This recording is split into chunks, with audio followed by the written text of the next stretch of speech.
അസ്സലാമു അലൈക്കും വറഹ്മത്തുള്ളാഹി വബറകാതുഹു. പീസ് റേഡിയോ ആരോഗ്യ വിചാരം പ്രോഗ്രാമിലേക്ക് എല്ലാ മാന്യ ശ്രോതാക്കൾക്കും സ്വാഗതമോതുന്നു.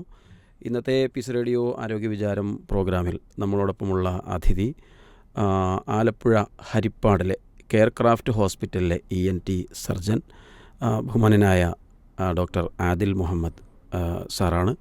അദ്ദേഹത്തെ ശ്രോതാക്കൾക്ക് വേണ്ടിയിട്ട് വിനയപുരസ്സരം സ്വാഗതമോതുന്നു. സർ, പീസ് റേഡിയോ ആരോഗ്യ വിചാരം പ്രോഗ്രാമിലേക്ക് സ്വാഗതം. ENT കൺസൾട്ടൻറ്റ് അഥവാ ENT സർജൻ, ഈയൊരു ഭാഗം പ്രത്യേകിച്ച് മറ്റുള്ള ഏരിയകളിൽ നമ്മൾ ചെയ്യുന്നതിനേക്കാൾ അല്ലെങ്കിൽ പരിചയപ്പെടുന്നതിനേക്കാൾ കൂടുതൽ ഒന്നുകൂടെ ശ്രദ്ധയോടുകൂടെ പരിചരിക്കുകയും ശ്രദ്ധിക്കുകയും ചെയ്യേണ്ടുന്ന ഒരു ഭാഗമാണ് നമ്മുടെ ഉടലിൻ്റെ മുകളിലുള്ള ഭാഗം എന്ന് പറയുന്നത്. ശരിക്കും ചെവി, മൂക്ക്, തൊണ്ട നന്നായി പരിചരിക്കുകയും അതോടൊപ്പം ശ്രദ്ധിക്കുകയും ചെയ്തിട്ടില്ല എങ്കിൽ കൂടുതൽ പരിക്കുകൾ വരാവുന്ന അല്ലെങ്കിൽ കൂടുതൽ പ്രോബ്ലംസ് ഉണ്ടാകാവുന്ന ഒരു ഏരിയ കൂടിയാണ്. അപ്പം എന്തായാലും ഒരു വിഷയത്തിലേക്ക് നമ്മൾ കടക്കുന്നതിന് മുമ്പേ സാറെ ഒന്ന് ശ്രോതാക്കൾക്ക് വേണ്ടിയിട്ട് സ്വയം പരിചയപ്പെടുത്താം. എൻ്റെ പേര് ആദിൽ മുഹമ്മദ്. ഞാൻ ആലപ്പുഴയിലാണ് ഇപ്പം താമസിക്കുന്നത്. എൻ്റെ MBBS-ഉം PG MS ENT-യും ഞാൻ ഡൽഹി എയിംസിൽ നിന്നാണ് പൂർത്തിയാക്കിയത്. അതിനുശേഷം എയിംസ് ഡൽഹിയിലും ഭോപ്പാലിലൊക്കെ ആയിട്ട് സീനിയർ റെസിഡൻ്റായി വർക്ക് ചെയ്തു. ഇടയിലൂടെ റോയൽ കോളേജ് ഓഫ് സർജൻ ലണ്ടനിലുള്ള അവിടുത്തെ എക്സാം ക്ലിയർ ചെയ്തു. ഇപ്പം ഫാമിലി കാരണങ്ങളൊക്കെ കൊണ്ട് ആലപ്പുഴയിൽ തൽക്കാലം ജോലി നോക്കുകയാണ്. ഹരിപ്പാടാണ് വർക്ക് ചെയ്യുന്നത്. താമസം, കുടുംബം ആരൊക്കെയാണ്? വൈഫ്, 2 മക്കൾ, വാപ്പുമ്മ വീട്ടിലുള്ളത്. വൈഫ് ആലപ്പുഴയാണ് ഇപ്പോൾ താമസിക്കുന്നതെന്ന് പറഞ്ഞാൽ ശരിക്കും ആലപ്പുഴക്കാരനല്ല. ശരിക്കും ഞങ്ങൾ നേരത്തെ കൊല്ലത്തായിരുന്നു. വാപ്പാടെ സ്ഥലം ആലപ്പുഴ ജില്ല, കൊല്ലം ജില്ലയുടെ ബോർഡറായിട്ട് ഓച്ചിറ, ചൂനാട് എന്ന് പറയുന്ന ഇരിപ്പിക്കുളം, അവിടെയാണ് വാപ്പാടെ സ്ഥലം. ഞങ്ങൾ താമസമൊക്കെ ചെറുപ്പത്തിൽ പഠിച്ചതൊക്കെ കൊല്ലത്തായിരുന്നു. പിന്നെ ഇപ്പം വൈഫ് ആലപ്പുഴയിൽ മെഡിക്കൽ കോളേജിൽ പഠിക്കുകയാണ്. അവിടെ PG കഴിഞ്ഞ് അവിടെ വർക്ക് ചെയ്തുകൊണ്ടിരിക്കുകയാണ്. അപ്പം തൽക്കാലത്തേക്ക് ആലപ്പുഴ താമസം. അതെ, ഏതായാലും നമ്മൾ നേരെ നമ്മുടെ വിഷയത്തിലേക്ക് കിടക്കാം. അപ്പോൾ ഈ ENT വിഭാഗം പൊതുവേ ആളുകൾ കൂടുതൽ ശ്രദ്ധിക്കുകയും എന്നാൽ ശ്രദ്ധിക്കാതിരിക്കുകയും ചെയ്യുന്നൊരു ഏരിയയാണ് സത്യം പറഞ്ഞാൽ. കാരണം പല കാരണങ്ങൾ കൊണ്ട് നമുക്ക് ആ വിഷയത്തിലേക്ക് വരുമ്പോൾ വരാം. എന്തൊക്കെയാണ് സത്യം പറഞ്ഞാൽ ഈ ENT വിഭാഗത്തിൽ ഉണ്ടാകാവുന്ന പൊതുവേ വരുന്ന പ്രശ്നങ്ങൾ എന്തൊക്കെയാണ്? ENT എന്ന് പറയുമ്പോൾ ഇയർ, നോസ്, ത്രോട്ട്, കണ്ണുൾപ്പെടത്തില്ല. അപ്പം ഇയർ, നോസ്, ത്രോട്ട് എന്ന് പറയുന്നത് ഒരു സെൻസറി ഓർഗൻ, അതായത് നമ്മുടെ സെൻസേഷനകത്തേക്ക് പോകുന്ന ഒന്ന് കേൾവി, ഒന്ന് മണം, ടേസ്റ്റ്, അങ്ങനെയുള്ള, പിന്നെ നമ്മുടെ സൗണ്ട് ബോക്സ്. അപ്പോൾ ഇങ്ങനെയൊക്കെയുള്ള മെയിനായിട്ടുള്ള കുറച്ച് ആണ് ഈ ചുരുങ്ങിയൊരു ഏരിയയിലുള്ളിൽ ഉള്ളത്. ചെവി സംബന്ധമായിട്ടുള്ള അസുഖങ്ങളായിട്ടാണ് കൂടുതലും പേഷ്യൻസ്. അതുകൂടാതെ മൂക്കിൻ്റെ പ്രശ്നങ്ങളും തൊണ്ടയുടെ പ്രശ്നങ്ങൾ, സൗണ്ട് പ്രശ്നങ്ങൾ, പിന്നെ നമ്മുടെ നാട്ടിൽ കൂടുതൽ മൈഗ്രെയിൻ സംബന്ധമായിട്ടുള്ള ഇഷ്യൂസ്, ബാലൻസ് സംബന്ധമായുള്ള ഇയർ ബാലൻസ് സംബന്ധമായ രോഗങ്ങൾ. അപ്പം സാർ, ഈ ചെവിയുമായി ബന്ധപ്പെട്ട് ഇപ്പോൾ നമ്മൾ മിക്കവാറും ചെറിയ കുട്ടികൾക്ക് കൂടുതലും നമ്മൾ അവിടെ നിന്നാണ് ഒരു പരിരക്ഷ എന്നുള്ള നിലക്ക് ശ്രദ്ധിക്കുമ്പോൾ കുട്ടികളുടെ ചില സമയത്ത് വല്ലാണ്ട് കരയുക, ചെവി ഇങ്ങനെ പിടിച്ചിട്ട് ഇങ്ങനെ കരയുന്നൊരവസ്ഥ, ഇതിനൊക്കെ ശരിക്കും നീരുദോഷം എന്നൊക്കെ നമ്മൾ പറയാറുണ്ടെങ്കിലും എന്താണ് ശരിക്കും അതിൻ്റെ ഒരു പ്രശ്നം ഉണ്ടാവാറുള്ളത്? കുട്ടികൾക്ക് പനി വരുന്ന സമയത്താണ് കൂടുതലായിട്ട് ചെവി വേദന കാണപ്പെടുന്നത്. ചെവി വേദന കുട്ടികളിൽ കാണുന്നതിൻ്റെ ഏറ്റവും 2 മെയിൻ കാരണം, ഒന്ന് ഈ പനി സംബന്ധമായി ഉണ്ടാകുന്നതും, പിന്നെ ഒന്ന് ഇയർ വാക്സ് സംബന്ധമായിട്ടുണ്ടാകുന്നത്. അപ്പോൾ ചെവിയിൽ ചെപ്പി അടയുക, അല്ലെങ്കിൽ വാക്സ് അടഞ്ഞിട്ടുണ്ടാകുന്ന വേദന ഒരു കാരണമാണ്. ഇപ്പോൾ എല്ലാ ചെവി വേദനയും അതല്ല, പനി സംബന്ധമായിട്ടും ഉണ്ടാവും. അതായത് നമ്മുടെ ചെവിയും മൂക്കും കൂടെ കണക്ട് ചെയ്യുന്ന ഒരു ട്യൂബുണ്ട്, യൂസ്റ്റേഷ്യൻ ട്യൂബ് എന്ന് പറയും. അപ്പോൾ അതിന് ചുറ്റും പനി വരുന്ന സമയത്ത് മൂക്കിലോ തൊണ്ടയിലോ എന്തെങ്കിലുമൊക്കെ ബുദ്ധിമുട്ട് വരുമ്പം ചെവിയുടെ ഉള്ളിൽ ഈ ട്യൂബ് അടയുകയോ അതല്ലെങ്കിൽ ഉള്ളിൽ ചെവിയുടെ ഉള്ളിൽ നീർക്കെട്ടുണ്ടാവും, ഫ്ലൂയിഡ് കളക്ട് വരാം. അപ്പോൾ അവിടെ പനി വരുന്ന ഇൻഫ്ലമേഷൻ കൂടിയിട്ട്, അതായത് ചെവിക്ക് 3 വശമാണുള്ളത്. പുറമേ ഉള്ള ഒരു കനാല്, ചെവിയുടെ നമ്മുടെ സൗണ്ട് അകത്തേക്ക് പോകുന്നൊരു വഴി, പിന്നെ ചെവിയുടെ പാട, അതിനുശേഷം എല്ലുകൾ, പിന്നെയാണ് ചെവിയുടെ കേൾക്കുന്ന മെഷീൻ, കോക്ലിയ എന്ന് പറയുന്ന മെഷീൻ വരുന്നത്. അവിടെ ഇയർ ബാലൻസിൻ്റെ മെഷീനും KLDയുടെ മെഷീനും ഒരുമിച്ചാണ് ഇരിക്കുന്നത്. അപ്പോൾ ഈ ഒരു എല്ലുകൾ നിൽക്കുന്ന പാടയ്ക്കും അതിൻ്റെ ഉള്ളിലുള്ള വശത്തിൻ്റെ ഇടയിലൊരു സ്പേസ് ഉണ്ട്, അതിനാണ് മിഡിൽ ഇയർ അല്ലെങ്കിൽ മധ്യഭാഗം എന്ന് പറയുന്നത്. അപ്പം അവിടെ ഫ്ലൂയിഡ് അല്ലെങ്കിൽ കളക്ഷൻ ഉണ്ടാവുക, ഇൻഫെക്ഷൻ കാരണവും അതെല്ലാം ഈ ട്യൂബ് ബ്ലോക്ക് ആവുന്നത് കാരണമൊക്കെ ഇൻഫെക്ഷൻ ഉണ്ടായിട്ടാണ് പൊതുവെ കുട്ടികൾക്ക് പനി സംബന്ധമായി ഉണ്ടാകുന്ന വേദനകളും കാര്യങ്ങളും ഉണ്ടാകുന്നത്. അതിനുള്ള പരിഹാരം ശരിക്ക് അത് പനിയെ ചികിത്സിക്കുക എന്നുള്ളതാണ് അതിന് മെയിനായിട്ട്. സ്വാഭാവികമായിട്ടും അത് സ്വാഭാവികമായിട്ട് മാറും. പിന്നെ അതിന് പെട്ടെന്ന് മാറാനായിട്ട് ചെറിയ രീതിയിലുള്ള മൂക്കിൽ തുള്ളിമരുന്നും, പൊതുവേ എല്ലാവരും ചെവി വേദന വരുമ്പം ചെവിയിൽ തുള്ളിമരുന്നിനാണ് വരിക. പക്ഷേ എല്ലാ ചെവി വേദനയ്ക്കും നമ്മൾ തുള്ളിമരുന്ന് ചെവിയിൽ കൊടുക്കണമെന്നില്ല. ചെറിയൊരു വേദന കുറയാനുള്ള തുള്ളിമരുന്നുകൾ ഉണ്ട്. എന്നാൽ പോലും നമ്മൾ ഇങ്ങനെയുള്ള ചെവി വേദന നമ്മൾ മൂക്കിൽ തുള്ളിമരുന്ന് കൊടുക്കുകയും സിറപ്പ് കൊടുക്കുകയൊക്കെയാണ്. ശരിക്കും ചെവിയും മൂക്കും ചെവിയും മൂക്കും അത് കണക്റ്റഡ് ആണ്. യൂസ്റ്റേഷൻ ട്യൂബ് എന്ന് പറയുന്നൊരു ട്യൂബ് ഉണ്ട്. മൂക്കിൻ്റെ ഏറ്റവും പിൻവശം തൊണ്ടയുടെ ഏറ്റവും മുൾവശവും ചേരുന്നൊരു ഏരിയ ഉണ്ട്, നേസോഫാരിങ്സ് എന്ന് പറയും. അപ്പോൾ അവിടെ ഈ ഒരു ട്യൂബ് ഓപ്പൺ ആവുന്ന ഏരിയ ആണ്. അത് ചെവിയുടെ ഉൾവശത്തേക്ക് ഉള്ള എയർ സർക്കുലേഷൻ അതുവഴിയാണ് നടക്കുന്നത്. ഇപ്പം ഈ ഫ്ലൈറ്റിൽ യാത്രയൊക്കെ ചെയ്ത ആൾക്കാർക്ക് അറിയാം, നമ്മളൊരു അല്ലെങ്കിൽ ഒരു ഹിൽ സമയത്തേക്ക് പൊങ്ങുന്ന സമയത്തോ അതല്ലെങ്കിൽ നമ്മൾ ഹിൽ സ്റ്റേഷൻ കയറുക, അപ്പം ആ ഒരു പ്രഷർ ഡിഫറൻസ് വരുമ്പം ഈ മൂക്കടച്ച് പിടിച്ച് വായിലൂടെ ശ്വാസമൊക്കെ നിറച്ച് നമ്മൾ ഇങ്ങനെ വായിലെയർ നിറയ്ക്കാനൊക്കെ പറയും. അല്ലെങ്കിൽ ഫ്ലൈറ്റിലാണെങ്കിൽ നമ്മൾ മിഠായി ചവയ്ക്കുകയൊക്കെ ചെയ്യും. അപ്പോൾ അങ്ങനെയൊക്കെ ചെയ്യുമ്പോൾ ആ ഒരു പ്രഷർ ഡിഫറൻസ് മെയിൻറ്റെയിൻ ആകുമ്പോൾ ചെവി ആ കൊട്ടി അടച്ച അവസ്ഥയൊക്കെ ഒന്ന് മാറിക്കിട്ടും. അതുകൊണ്ടാണ് ആ ഒരു വിഷയം ഉണ്ടാകുന്ന സമയത്ത് പലരും ചെയ്യുന്നത്. വേദന ഉണ്ടാവാനുള്ള കാരണം ആ ഒരു വേദനയുള്ള കാരണം അവിടെ നീർക്കെട്ട് പനി വരുന്ന സമയത്ത് അവിടെയൊക്കെ ഇൻഫ്ലമേഷൻ, ഈ ഫ്ലൈറ്റിലൊക്കെ പോകുന്ന സമയത്ത് ഇങ്ങനെ അതുണ്ടാവും. അവിടെ ആ പ്രഷർ ഡിഫറൻസ് കൂടി അവിടെയുള്ള ആ പ്രഷർ വേരിയേഷൻ വരുമ്പം അവിടെ പ്രഷർ കൂടുമ്പോഴാണ് പൊതുവെ വേദന വരുന്നത്. അത് സ്വാഭാവികമായിട്ടും പിന്നെ നമ്മൾ ഇറങ്ങുന്ന സമയത്തേക്ക് അത് മാറാറുണ്ട്. ഇനി ചെവിയിൽ എന്തെങ്കിലും ഇത് യാത്ര സംബന്ധമായ ചെവിയും ഈ നീർക്കെട്ട് പോലുള്ള എന്തെങ്കിലും ബുദ്ധിമുട്ട് വന്നു കഴിഞ്ഞാൽ ചിലപ്പോൾ അത് കുറച്ച് ദിവസത്തേക്ക് അടച്ചിലും വേദനയൊക്കെ സാധ്യത. അപ്പം നമ്മൾ മരുന്ന് കൊടുത്ത് അതിനൊരു ശരിക്കും സ്വാഭാവികമായിട്ടും ഇപ്പം ചെവിക്ക് ഉണ്ടാകാവുന്ന അല്ലെങ്കിൽ ചെവിയിലുണ്ടാകാവുന്ന പരിക്കുകൾ എന്തൊക്കെയായിട്ടാണ് നമുക്ക് ചെവിയിൽ പൊതുവേ നമ്മളെ കേരളത്തിലെ പോപ്പുലേഷനിൽ വളരെയധികം കാണാത്തത്, എന്നാൽ വളരെ കോമൺ ആണ്. ഉണ്ട് ഇല്ല എന്നല്ല, പക്ഷെ ഇന്നത്തെ ഒരു സോഷ്യോ എക്കണോമിക് സ്റ്റാറ്റസ് ഒക്കെ നമ്മുടെ സാമ്പത്തിക വ്യവസ്ഥയൊക്കെ മാറിയത് കൊണ്ടാകാം. പക്ഷെ നോർത്ത് ഞാൻ പഠിച്ചതും കൂടുതൽ പ്രാക്ടീസ് ചെയ്തതും ഡൽഹി, ഭോപ്പാൽ ഏരിയയിലാണ്. അപ്പം അവിടെയൊക്കെ വളരെ കോമൺ ആയിട്ടുള്ളൊരു ഇതാണ് ചെവിയിൽ നിന്ന് പഴുപ്പ് വരിക. അങ്ങനെയുള്ള സംഭവമാണ് ഏറ്റവും കൂടുതൽ കാണപ്പെടുക. കേരളത്തിൽ അത്രയും കോമൺ അല്ല, എന്നാലും ഉണ്ട്. അപ്പോൾ ചെവിയിൽ നിന്ന് പഴുപ്പ് വരുന്നതിനൊക്കെ കുറേ കാരണങ്ങളുണ്ട്. അപ്പോൾ അതിനകത്ത് മെയിനായിട്ടുള്ളത് ഈ പാടയിൽ പൊട്ടലുണ്ടാവലും അതിൻ്റെ ഉള്ളിൽ വെറുതെ പൊട്ടലുണ്ടാവും. അതായത് ഇപ്പോൾ ഈ കുട്ടികളിൽ തന്നെ നമ്മളിപ്പം ഒരു സ്കൂൾ പ്രായത്തിലൊക്കെ ഉള്ള കുട്ടികളിലാണ് കൂടുതലും ഇങ്ങനെ ഒരു വിഷയം കാണാറുള്ളത്, ഈ പഴുപ്പ്. പൊട്ടലുണ്ടാവുക എന്ന് പറഞ്ഞാൽ സ്വാഭാവികമായിട്ട് പൊട്ടണയാണോ അതോ? അതായത് ഈ നമ്പറല്ലോ ചെവിയിലുള്ളിൽ പ്രഷർ കൂടുക. അപ്പോൾ പ്രഷർ വർദ്ധിക്കുന്ന സമയത്ത് അവിടെ പൊട്ടിയിട്ട് പഴുപ്പ് പുറത്തേക്ക് വരാം. അതൊരു ചെറിയൊരു ഇൻഫെക്ഷൻ വന്നതുകൊണ്ട്, ഒരു പനി സംബന്ധമായ ഒരു ഇൻഫെക്ഷൻ വന്നതുകൊണ്ടാണെങ്കിൽ അതുകൊണ്ട് അതങ്ങ് സോൾവ് ആവും, അത് തന്നെത്താൻ അടഞ്ഞ് ഓക്കെ ആവും. ഇത് റിക്കറൻ്റ് ആയിട്ട് വരികയും അല്ലെങ്കിൽ മൂക്ക് സംബന്ധമായിട്ടുള്ള ബുദ്ധിമുട്ടുകൾ എപ്പോഴും ജലദോഷ പനി ഇങ്ങനെ കണ്ടിന്യൂസ് ആയിട്ട് ഇരുന്ന് കഴിഞ്ഞാൽ ചെവിയിൽ ഇൻഫെക്ഷൻ സ്ഥിരമായി നിൽക്കുകയും അതുപോലെ തന്നെ ഉള്ളിൽ ബാക്ടീരിയ കോളനൈസ് ചെയ്യുകയും അവിടുന്ന് പഴുപ്പ് ഇങ്ങനെ സ്ഥിരമായി. അപ്പോൾ അത് ആദ്യം തന്നെ ചികിത്സിച്ച് കഴിഞ്ഞാൽ അത് അപ്പോഴത്തന്നെ അങ്ങ് പൊതുവെ കേരളത്തിൽ അതുകൊണ്ടാണ് കുറേയൊക്കെ വ്യത്യാസം വരുന്നത്. പിന്നെ മൂക്ക് സംബന്ധമായുള്ള രോഗങ്ങൾ, ഇപ്പം കുട്ടിക്കാലത്തുള്ള അഡിനോയിഡ് അങ്ങനെയൊക്കെയുള്ള മൂക്കിലെ ദശ എന്നൊക്കെ പറയുന്നത്, അതൊക്കെ നേരത്തെ കണ്ട് നമ്മുടെ നാട്ടിൽ ചികിത്സ എടുക്കുന്നത് കൊണ്ടായിരിക്കണം കൂടുതലും ചെവിയുടെ പ്രശ്നങ്ങളും പൊതുവെ കുറവാണ് കേരളത്തിൽ. കുറവാണ്. കുട്ടികളിൽ പനി വരുമ്പോൾ ഈ നീർക്കെട്ട് ഉണ്ടാവുകയും ഉള്ളിലെ പഴുപ്പ് പാടയിൽ പൊട്ടി പുറത്തേക്ക് വരികയും അത് കണ്ടിന്യൂസ് ആയിട്ട് അതിനെ ശ്രദ്ധിക്കാത്തത് കൊണ്ട് അതങ്ങനെ സ്ഥിരമായി വന്നുകൊണ്ടിരിക്കുമ്പം ഈ നമ്പറല്ലോ പാട തന്നെത്താനെ അടഞ്ഞു പോകുന്നു. അത് അടഞ്ഞു പോവാതെ അത് സ്ഥിരമായിട്ട് ആ ഒരു പ്രഷർ റിലീസിങ് മെക്കാനിസമായിട്ട് അത് ഓപ്പൺ ആയിരിക്കുന്നത് പോലാണ് അതിൻ്റെ കാണപ്പെടുന്നത്. പിന്നെ ഇത് കൂടാതെ മറ്റൊരു ഇതാണ് എല്ല് ദ്രവിക്കുന്ന അസുഖമുണ്ട് ചെവിയുടെ.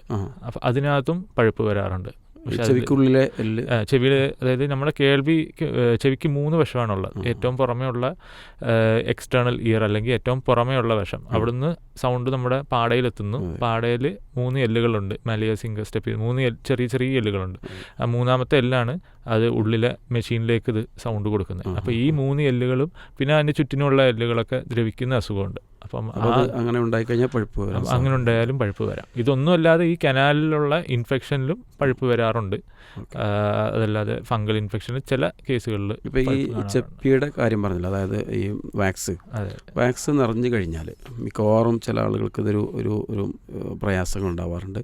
അപ്പോൾ നമ്മൾ സ്വാഭാവികമായിട്ടും എന്ത് ചെയ്യും, ഒന്നുകിലൊരു കമ്പെടുത്തിട്ട് അല്ലെങ്കിൽ ബഡ്സ് എടുത്തിട്ട് അത് തോണ്ടി വൃത്തിയാക്കാനുള്ളൊരു, അതിനെ പുറത്തെടുത്തിക്കാനുള്ളൊരു സംവിധാനം ചെയ്യും. അപ്പോഴുണ്ടാകുന്ന ഒരു ഒന്നുകിൽ ഇൻഫെക്ഷനോ അതല്ലെങ്കിൽ പരിക്കുകളോ എന്തെങ്കിലുമൊക്കെ ശ്രദ്ധിക്കേണ്ടതുണ്ടോ എന്നുള്ളത്? അതെ, ചെവിയുടെ തൊലി എന്ന് പറഞ്ഞാൽ വളരെ നേർന്നതാണ്. അപ്പോൾ അവിടെ കുറേ ഹെയർ, അത് ചെവിയുടെ വഴി ഞാൻ പറഞ്ഞല്ലോ പാട വരെയുള്ള വശം, അതാണ് എക്സ്റ്റേണൽ ഇയർ.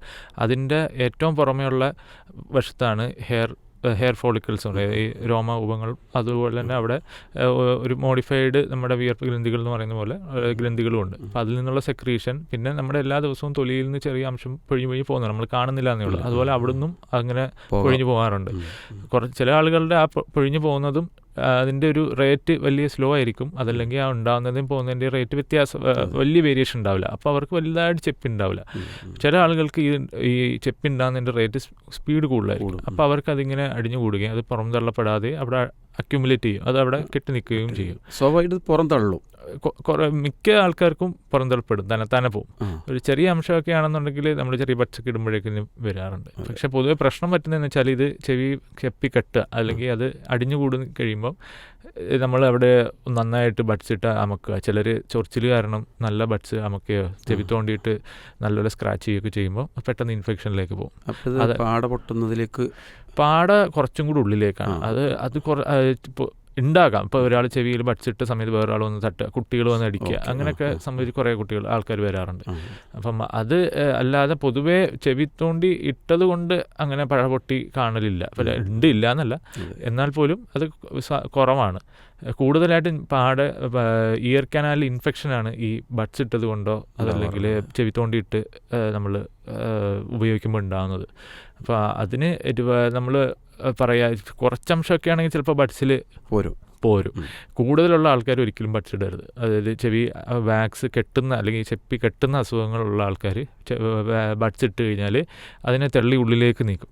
അപ്പോൾ ഏറ്റവും പുറമേ ഉള്ള വശത്താണല്ലോ ഈ വാക്സ് ഉണ്ടാകുന്നത്. അത് അവിടുന്ന് വാക്സ് എടുക്കാനും നമുക്കും എളുപ്പമാണ്. ഇതിൻ്റെ ഉള്ളിലേക്കുള്ള പാടയോടടുത്തോട്ടുള്ള വശത്തേക്ക് വാക്സ് കണ്ടു കഴിഞ്ഞാൽ അത് മനസ്സിലാക്കുക, അത് ബഡ്സ് ഇട്ടത് തന്നെയാണ് നമുക്ക് മനസ്സിലാക്കുക. അല്ലെങ്കിൽ എന്തെങ്കിലും ഇട്ട് തള്ളി നീക്കിയതായിരിക്കും. അത് പിന്നെ ഒരിക്കലും അത് പുറം തള്ളപ്പെടില്ല. ഓക്കെ, അപ്പോൾ കാരണം അവിടെ അങ്ങോട്ട് പുറന്തള്ളാനുള്ളൊരു മെക്കാനിസം ഇല്ല. ചെവിയുടെ ഷേപ്പ് അങ്ങനത്തെ ഒരു രീതിയിലാണ് ഘടന. അപ്പോൾ അത് നമ്മൾ ക്ലീൻ ചെയ്യിക്കുക തന്നെ വേണം. പിന്നെ ചില ആൾക്കാർക്ക് അടയുന്ന അസുഖമുള്ള ആൾക്കാർക്ക് 6 മാസം മിനിമം, അല്ലെങ്കിൽ 3 മാസം 6 മാസത്തിലൊക്കെ ഒന്ന് ചെവി ക്ലീൻ ചെയ്യിക്കേണ്ട ആവശ്യം വരാറുണ്ട്. അത് ഈ ക്ലീൻ എന്ന് പറയുമ്പം അത് തോണ്ടിയെടുക്കുകയാണോ അതോ അതെല്ലാം മരുന്ന്? അത് കട്ടിയായിട്ടുള്ളതാണെങ്കിൽ നമ്മൾ അലിയിക്കാനുള്ള മരുന്ന് കൊടുക്കും. എന്നിട്ട് അതിന് ശേഷം നമ്മളത് ക്ലീൻ ചെയ്യും. അതിന് കുറേ മെത്തേഡുണ്ട്. സക്ഷൻ വെച്ച് വലിച്ചെടുക്കാറുണ്ട്, വെള്ളം ചീറ്റിച്ച് ചെയ്യാറുണ്ട്. അതിൻ്റെ കൂട്ടത്തിൽ ഞാനൊരു കാര്യം പറയട്ടെ. ഇപ്പം നമ്മൾ ബോംബെ, ഡൽഹി പോലുള്ള സ്ഥലങ്ങളിലൊക്കെ യാത്ര ചെയ്യുമ്പോൾ അവിടെ ഇത് നമ്മളിവിടെ ഒന്നും കാണാത്തൊരു ഒരു കാഴ്ച അവിടെ ഉണ്ടാവാറുണ്ട്. ഈ ചെവിയിൽ നിന്നും ഈ വാക്സ് എടുക്കാനുള്ള ആളുകൾ അവർ നമ്മൾ തർക്കിക്കുമ്പോൾ ഒരു 20 രൂപ അല്ലെങ്കിൽ 30 രൂപയ്ക്ക് കൊടുക്കേണ്ടി വരിക. അത് നമ്മൾ വേണ്ടാന്ന് പറഞ്ഞാലും ഇത് എക്സ്പേർട്ടാണ്, ഞങ്ങൾ ഇതിൽ പാരമ്പര്യമായിട്ട് ഞങ്ങൾ ഈ ഒരു വർക്ക് ചെയ്തുകൊണ്ടിരിക്കുന്നവരാണ്. അപ്പോൾ അതിൻ്റെ ഒരു ശരിക്കും ആ ഒരു അതായത് അതിന് ഞാൻ ശരിക്കും നേരിട്ട് എക്സ്പീരിയൻസ് ചെയ്യാത്ത ഒരാളാണ്. അത് മനസ്സിലാക്കുന്നത് അവർ യൂസ് ചെയ്യുന്നത് ഒരു ഹൈഡ്രജൻ പെറോക്സൈഡ് ഉപയോഗിക്കുമ്പം പതഞ്ഞ് വരും, അങ്ങനെ ചെയ്യാറുണ്ട്. അതെല്ലാം തോണ്ടിയെടുക്കുക. അതായത് വാക്സ് ഉണ്ടെങ്കിലാണ് ഇതെടുക്കുക. ഇത് ഇപ്പം ഈ മാജിക് ട്രിക്ക് എന്ന് പറയുന്ന പോലെ ഇല്ലാത്ത വാക്സും എടുത്തതായി കാണിക്കാം. അത് ഒരു ചെപ്പടി വിദ്യ പോലെ ആകാം, അറിയില്ല. ഞാൻ പറഞ്ഞല്ലോ, എനിക്ക് നേരിട്ട് അതിൻ്റെ ഒരു എക്സ്പീരിയൻസ് ഇല്ലാത്തതുകൊണ്ട്. പിന്നെ അതിന് ഉപയോഗിക്കുന്ന ലായനിയും മറ്റും വൃത്തിയുള്ളതാണോ, ചെവിയിൽ കേടുപാട് ഉണ്ടാക്കും എന്നൊക്കെയുള്ള നമ്മളത് നേരിട്ട് പരിശോധിച്ച് കണ്ടാലേ അറിയാൻ പറ്റുള്ളൂ. പക്ഷെ അത് വൃത്തിയില്ലാത്തൊരു അവസ്ഥയിലാണ്. ഏറ്റവും ഉത്തമം അത് തന്നെയാണ്. അത് ഒരു വലിയൊരു ചാർജുള്ള കാര്യമല്ല. പല്ല് ക്ലീൻ ചെയ്യിക്കുന്നതിനേക്കാളും ടൈമും കുറവാണ്, എഫേർട്ടും കുറവാണ് ചെവി ക്ലീൻ ചെയ്യിക്കാൻ. അപ്പം അത് എല്ലാവർക്കും ചെവി ക്ലീൻ ചെയ്യേണ്ടി വരാറില്ല. പൊതുവെ ആളുകൾ അവർക്ക് ഇതൊരു അടഞ്ഞ അസുഖമായി മാറുമ്പോഴാണ് ചിലരും ക്ലീൻ ചെയ്യിക്കാൻ വരുന്നതും അപ്പോഴാണ് അറിയുന്നതും ചെവി കെട്ടുന്ന ചെപ്പി അടഞ്ഞിരിക്കുകയാണെന്നൊക്കെ മനസ്സിലാവുക. അപ്പം അത് 6 മാസത്തിലൊക്കെയാണ്. ഏറ്റവും എല്ലാ മാസവും ചെവി ക്ലീൻ ചെയ്യേണ്ടെന്ന് ആവശ്യമില്ല. 6 മാസത്തിലോ വർഷത്തിലോ ഒന്ന് ചെയ്യിക്കേണ്ടേ മാക്സിമം വരാറുള്ളൂ പൊതുവെ. അപ്പോൾ ഈ പാട പൊട്ടലുമായി ബന്ധപ്പെട്ട വിഷയം പറഞ്ഞല്ലോ. അല്ല, ഒന്നാമത് ഈ പഴുപ്പ് വന്നിട്ട് അകത്തുനിന്ന് പഴുപ്പ് വന്നിട്ട് പൊട്ടുകയോ അതല്ലെങ്കിൽ ഇപ്പോൾ നമ്മൾ ബഡ്സോ മറ്റോ ഇട്ടിട്ട് പൊട്ടുകയോ ചെയ്യുകയാണെങ്കിൽ അതിന് വല്ല പ്രതിവിധികളുണ്ടോ? അതല്ലെങ്കിൽ അത് ചികിത്സയിൽ എന്തെങ്കിലും അതായത് പാട പൊട്ടുന്നതിന് മെയിനായിട്ട് 2 കാരണം. ഒന്ന് ട്രോമാറ്റിക്, അതായത് എന്തെങ്കിലും ഒരു സാധനം കുത്തിക്കയറിയത് കൊണ്ട് പൊട്ടും. അതല്ലെങ്കിൽ ഒരു ചെകിടത്തെ അടി കിട്ടുക, അല്ലെങ്കിൽ ഒരു സ്ലാപ്പ്, അങ്ങനെയുള്ള ഇഞ്ചുറി, എന്തെങ്കിലും ഒരു അപകടത്തിൽ പെട്ടത് കൊണ്ടൊക്കെ പൊട്ടലുണ്ടാവാം. ടൈറ്റായിട്ടൊരു ചെവിക്കൽ അടി കിട്ടുക എന്നൊക്കെ പറയുന്നത്. അപ്പം അങ്ങനെയൊക്കെ ഒരു അടി കിട്ടുന്ന സമയത്ത് ഉണ്ടാവുന്ന പൊട്ടലുകളുണ്ട്. അത് മറ്റേ പൊട്ടലും തമ്മിൽ വ്യത്യാസമുണ്ട്. ഇങ്ങനെയുള്ള കേസുകളിൽ നമ്മൾ പൊതുവേ അങ്ങനെ മരുന്നുകളൊന്നും ആവശ്യം വരാറില്ല. മരുന്നുകൾ എന്ന് പറഞ്ഞാൽ ചെവി തുള്ളി മരുന്നും കാര്യങ്ങളൊന്നും കൊടുക്കാറില്ല. ചെവി ക്ലീൻ ആണോ നോക്കും. ഓക്കെ ആണെന്ന് കണ്ടാൽ പൊതുവേ നമ്മൾ ഇൻഫെക്ഷൻ തോന്നുകയാണെങ്കിൽ മാത്രം ഡ്രോപ്പുകളും കാര്യങ്ങളും കൊടുക്കും. മെയിനായിട്ട് പറയാം, വെള്ളം കയറാതെ സൂക്ഷിക്കണമെന്നാണ് അതിന് നമ്മൾ മെയിനായിട്ട് ചെയ്യേണ്ടത്. ചെവിയിൽ വെള്ളം സ്വാഭാവികമായിട്ട് തന്നെത്താനെ കൂടിക്കോളും. അതിൻ്റെ മുകളിലുള്ള പാട പയ്യെ അത് മൈഗ്രേറ്റ് ചെയ്ത് വന്ന് അത് തന്നെത്താനെ കൂടാനുള്ളൊരു ടെൻഡൻസി ഉണ്ട്. അപ്പോൾ നമ്മൾ ഇപ്പം ഒരാൾ ചെവി പാട പൊട്ടിയിട്ട് നമ്മുടെ വന്നാൽ ഒരിക്കലും നാളെ സർജറി ചെയ്യണമെന്ന് നമ്മൾ പറയത്തില്ല. അത് നമ്മൾ 6 മാസത്തോളം വെയിറ്റ് ചെയ്യും. പൊതുവെ ഇനി മറ്റൊരു ഗ്രൂപ്പ് വരുന്നതാണ് ഈ ചെവിയിൽ പാടയ്ക്ക് ഹോൾ എന്ന് പറയുന്നത്. അതിൻ്റെ കാരണം എന്ന് പറഞ്ഞാൽ ഈ ഇൻഫെക്ഷൻ ആദ്യം ചെവിയിൽ ഇൻഫെക്ഷൻ ഉണ്ടായിട്ടുണ്ടാവും. അത് നമ്മൾ പിന്നെയും ഇൻഫെക്ഷൻ വരുമ്പോൾ ആ ചെവിയിലൊരു എന്താ പറയുന്നത്, ഈ ഇൻഫെക്ഷൻ പുറത്തേക്ക് പോകാനായിട്ടൊരു വഴിയായിട്ട് ചെവി അതിനെ മാറ്റിയെടുക്കും. അപ്പോൾ ആ ഹോള് സ്ഥിരമായിട്ട് അവിടെ നിൽക്കും. അതിനെയാണ് സ്ഥിരമായിട്ട് ചെവിയിൽ പഴുപ്പ് വരുന്ന ആൾക്കാർക്കാണ് ഈ ഹോൾ അടയാതിരിക്കുക. ഓക്കെ, അതിൻ്റെ അതായത് ഒരു എപ്പിത്തീലിയം, അതായത് അതിൻ്റെ തൊലി മുന്നോട്ടേക്കുള്ള സഞ്ചാരം അവിടെ നിർത്തും. എന്നിട്ട് അതിനെ ഒരു ഹോളായിട്ട് മെയിൻറ്റെയിൻ ചെയ്യും. അപ്പോൾ അങ്ങനെയുള്ള കേസിലാണ് പഴുപ്പിനെ പുറത്തേക്ക് തള്ളാനായിട്ട്, അത് റിപ്പീറ്റഡ് ആയിട്ട് ഇൻഫെക്ഷൻ വരുന്ന കേസുകളിലാണ് അതങ്ങനെ ഹോളായിട്ട് മാറുക. അപ്പോൾ അങ്ങനെയുള്ള ആൾക്കാർക്ക് നമ്മൾ പറയും ഓപ്പറേഷൻ ചെയ്ത് അടയ്ക്കാം. അതായത് വളരെ കുഞ്ഞിതൊക്കെ ആണെങ്കിൽ കുറച്ച് നാൾ ചിലപ്പോൾ വെയിറ്റ് ചെയ്താലൊക്കെ തന്നെ അടയാറുണ്ട്. പിന്നെ ചില അതായത് എൻ്റെ പെർഫറേഷൻ ഹോളിൻ്റെ സൈസിനെയാണ് ഇത് ഡിപ്പെൻഡ് ചെയ്യുക. അത് കുഞ്ഞതൊക്കെയാണ് ചിലപ്പോൾ തന്നെത്താൻ അടയാറുണ്ട്. പിന്നെ അടുത്ത സ്റ്റെപ്പ് ചില മരുന്ന് വെച്ചിട്ട് നമ്മൾ അതിൻ്റെ നമ്മൾ ഓപ്പറേഷൻ തിയേറ്ററിലൊന്നും പോകാതെ തന്നെ ചെറിയ മരുന്ന് അപ്ലൈ ചെയ്യുമ്പോൾ ചെറിയ രീതിയിൽ അടയുന്നതായി കാണാറുണ്ട്. അങ്ങനെ അടയ്ക്കാറുണ്ട്. പിന്നെ മറ്റൊന്നാണ് ഓപ്പറേഷൻ ചെയ്ത് അടയ്ക്കാറുണ്ട്. കുറച്ച് വലുതാണെങ്കിൽ ഇങ്ങനെ കൂടാനുള്ള ഒരു ടെൻഡൻസി കുറവായിരിക്കും. അപ്പോൾ നമ്മളത് ഓപ്പറേഷൻ ചെയ്ത് അടയ്ക്കാറുണ്ട്. പാട മാറ്റി വെക്കുന്ന സംവിധാനമുണ്ടോ? മാറ്റി വെക്കുക എന്ന് പറയുമ്പം ശരിക്കും മാറ്റി വെക്കലല്ല, ശരിക്കും അതൊരു നമ്മൾ ഈ കുറേ ടെക്നിക്കുണ്ട്. പാടയുടെ ഓപ്പറേഷൻ കുറേ ടെക്നിക്കുണ്ട്. ഒന്ന് നമ്മൾ ഈ ടയറിൻ്റെ പഞ്ചർ അടയ്ക്കുന്ന പോലെ മറ്റൊരു സാധനം വെച്ച് ഈ ഹോളിനെ അടയ്ക്കുക, എന്നിട്ട് അതിനെ ശരീരം ഏറ്റെടുക്കും. അപ്പോൾ അത് പുതിയ പാടയായി മാറും. മനസ്സിലായില്ല? അപ്പോൾ ഇതിനായിട്ട് നമ്മൾ ചെവിയുടെ ഏറ്റവും മുന്നിലുള്ള ഈ ട്രാഗസ് എന്ന് പറയും, ഇവിടുത്തെ ഒരു വശമുണ്ട്. അപ്പോൾ ഇതിൽ നിന്നും എടുക്കാം. അതല്ലെങ്കിൽ നമ്മൾ ഇതിൻ്റെ ഇവിടെ ഒരു ചെറിയ മുറിവുണ്ടാക്കിയിട്ട് അവിടെ നിന്നൊരു ഫേഷ്യ, അതായത് ഒരു ടിഷ്യൂ എടുത്ത് നമ്മൾ പുതിയ പാടയ്ക്കുള്ള മെറ്റീരിയലായിട്ട് വെച്ച് അതിനെ അവിടെ എടുപ്പിക്കണം. അതാണ് അതിൻ്റെ സ്വാഭാവികമായിട്ട് ശരീരത്തിലേക്ക് അത് ചേരും. അത് ചേരും. അത് ഇൻഫെക്ഷൻ ആവാതെ സക്സസ് ആയിട്ടുള്ള സർജറി എന്ന് പറഞ്ഞു കഴിഞ്ഞാൽ ആ പാട മീൻസ് ഏറ്റെടുക്കുക എന്നുള്ളതാണ്, ആ ശരീരത്തിനെ കൊണ്ട് ഏറ്റെടുപ്പിക്കുക എന്നുള്ളത്. പിന്നെ ചില അസുഖങ്ങളിൽ പാട മൊത്തത്തിൽ മാറ്റാറുണ്ട്. മാറ്റി വെക്കുക എന്ന് പറയുമ്പം മറ്റേ മുട്ടുമാറ്റി ആർട്ടിഫിഷ്യൽ സാധനമല്ല, അത് അങ്ങനെയുള്ള സ്റ്റഡീസൊക്കെ നടക്കുന്നേ ഉള്ളൂ. പിന്നെ അത് കോസ്റ്റ് ഭയങ്കര കൂടുതലായിരിക്കും. അതിനേക്കാളും നമ്മൾ ശരീരത്തിന് തന്നെ സാധനം ആകുമ്പോൾ വേറെ എങ്ങും പോവില്ല, വേറെ എങ്ങും പോവും വേണ്ട. നമുക്ക് അത് ഓപ്പറേഷൻ ചെയ്തിട്ട് അവിടെ വെച്ച് കൊടുത്ത് അതിനെ ശരീരത്തിനെ കൊണ്ട് ഏറ്റെടുപ്പിച്ച് കഴിഞ്ഞാൽ ഹോള് അടയും. അതായത് കേൾവിക്ക് ഇതെല്ലാം ഇമ്പോർട്ടൻ്റ് ആണ്. അതായത് പാടയും എല്ല് പിന്നെ മെഷീൻ ഇതെല്ലാം ഇമ്പോർട്ടൻ്റ് ആണ്. അപ്പോൾ ചെറിയൊരു എമൗണ്ട് ഹോൾ ഉണ്ടെന്നുണ്ടെങ്കിൽ ചെറിയ എമൗണ്ട് കേൾവിക്കുറവ് വരെ ഉണ്ടാവാറുണ്ട്. സർ, അപ്പം ഡോക്ടർ, നമ്മൾ നേരത്തെ ഒരു ഇൻഫെക്ഷനുമായി ബന്ധപ്പെട്ടൊരു വിഷയം പറഞ്ഞല്ലോ. അപ്പോൾ ചെവിയിൽ ഇൻഫെക്ഷൻ ഉണ്ടാവുക എന്നുള്ളതൊരു ശരിക്കൊരു അസ്വസ്ഥത ഉള്ള കാര്യം തന്നെയാണ് എപ്പോഴും.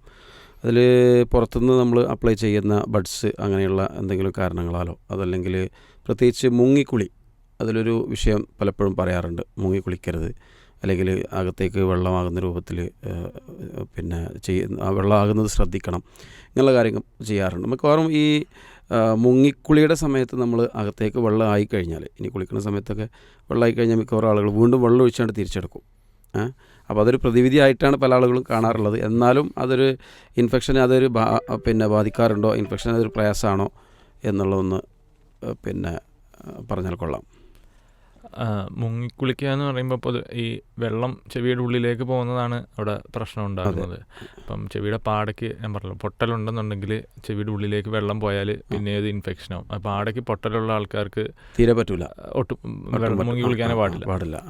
പിന്നൊന്ന് സാധാരണ ഒരാൾ മുങ്ങി കുളിച്ച് കഴിഞ്ഞാൽ ചെവിയുടെ ഉള്ളിലേ പോകുന്ന മോശം വെള്ളമാണ്. പിന്നെ ചെവി വൃത്തിയാൻ വേണ്ടി ബഡ്സും കൂടെ ഉപയോഗിച്ചു. അപ്പം അവിടെ ആ ഒരു സ്കിൻ എന്നുള്ളൊരു ബാരിയർ ബ്രീച്ച് ചെയ്തിട്ട് അല്ലെങ്കിൽ നമ്മൾ ബഡ്സ് ഇട്ട് തോണ്ടുക അല്ലെങ്കിൽ അങ്ങനെ ഒരു മുറിവുണ്ടാക്കുമ്പോൾ അതിലൂടെ ആ ബാക്ടീരിയ ഉള്ളിലേക്ക് പോകാനും ഇൻഫെക്ഷൻ ഉണ്ടാകാനുള്ള സാധ്യത ഉണ്ട്. പിന്നെ നമ്മൾ ഈ ഉപയോഗിക്കുന്ന ബഡ്സിനകത്ത് അണുക്കളുണ്ടാവാം. അപ്പം അതും ഒരു ഇൻഫെക്ഷന് കാരണമാണ്.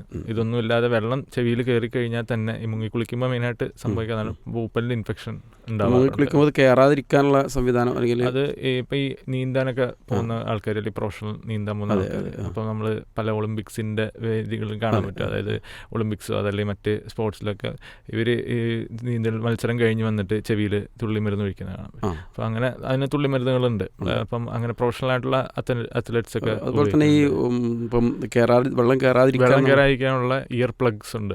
അപ്പം ഇയർ പ്ലഗ്സ് വെച്ചിട്ടാണ് ഈവൻ വലിയ എന്താ പറയുന്നത് നീന്താൻ പോകുന്ന ആൾക്കാർക്ക്, വലിയ ആൾക്കാരായാലും കുട്ടികളായാലും നമ്മൾ പറയാം പോയി ഇയർബഡ്സ് ഇയർ പ്ലഗ്സ് വെച്ചിട്ടാണ് ഇത് എന്താ നീന്താൻ പോകേണ്ടതെന്ന്. അല്ലെങ്കിൽ അതുപോലെ തന്നെ ഈ മുങ്ങിയിട്ട് സാധനം എടുക്കുന്ന മണൽ വാരാൻ പോകുന്ന ആൾക്കാർക്കൊക്കെ നമ്മൾ അഡ്വൈസ് ചെയ്യാറുണ്ട്. അതുകൂടാതെ തന്നെ ഈ പാടയ്ക്ക് പൊട്ടലുള്ള ആൾക്കാർക്ക് ദൈനംദിന മീൻസ് ഡെയിലി കുളിക്കുന്ന സമയത്ത് ചെവിയിൽ വെള്ളം പോകാനുള്ള സാധ്യതയാണ്. അപ്പോൾ അതിന് നമ്മൾ പറയാം ഒന്നെങ്കിൽ ഇയർ പ്ലഗ് യൂസ് ചെയ്യാൻ പറയും, അതല്ലെങ്കിൽ കോട്ടൺ ഒരു ബോൾ പോലെ ആക്കിയിട്ട് അതിനകത്ത് കുറച്ച് വെളിച്ചെണ്ണയോ വാസലിനോ ഒന്ന് പുരട്ടിയിട്ട് വെക്കാൻ പറയും. കാരണം കോട്ടൺ കുറച്ച് വെള്ളം വലിച്ചെടുക്കാൻ സാധ്യതയുണ്ട്. അപ്പോൾ നമ്മളതിനൊന്ന് വാട്ടർ റിപ്പലൻ്റ് ആക്കാൻ വേണ്ടി വാസലീനോ അതല്ലെങ്കിൽ വെളിച്ചെണ്ണ ഒന്ന് പുരട്ടിയിട്ട് ചെവിയിൽ വെക്കാൻ പറയും.